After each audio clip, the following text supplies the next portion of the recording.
looking for Mr. Pure Energy. So, hanapin po namin ngayong gabi nito ay yung katulad po ni Mr. Pure Energy na si Gary V. Ibig sabihin, ano po ba yung ginagawa ni Gary V? Pag magaling sumayaw yan, magaling bumataw.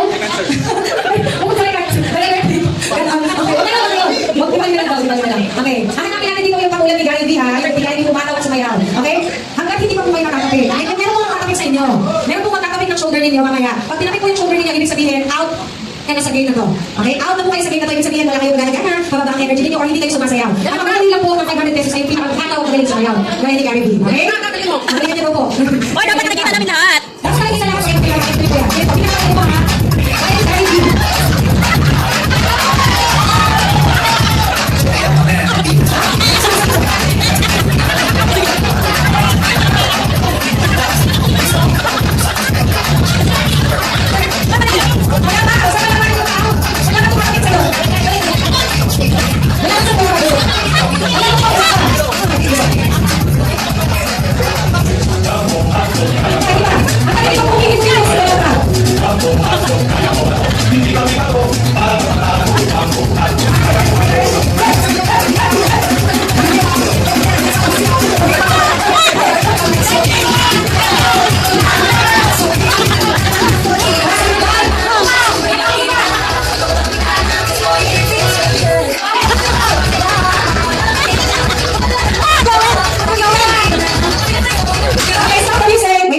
Nagbabawas na po tayo, magpapahinga muna tayo mga sir. Pero pipili po tayo, sa po mga live po, magtatapit na po ako ay hindi masyado gumagalaw.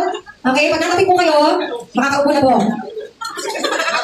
Pipili na sila. Okay, next round po tayo, next round. Bago na lang po ako natanggal, ilan na lang po kayo nakinig siya.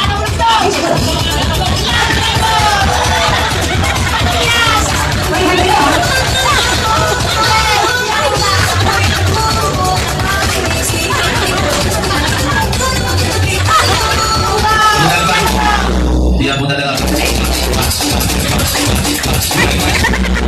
Dia mo talaga. Napagisip! Okay na po, magpahinga lang muna, magpahinga lang. Hanggang hindi ka pa nakakapay, may chance ka pa na manalo ng 500 pesos. Okay, guys! Tingnan mo, pilihan sila. Tandaan nyo, pangalera ka lang dito.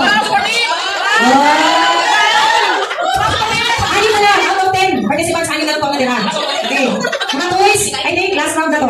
Dito na po makakalaman kung sino mananalo. Ano po yung 500 pesos. Ready to change please.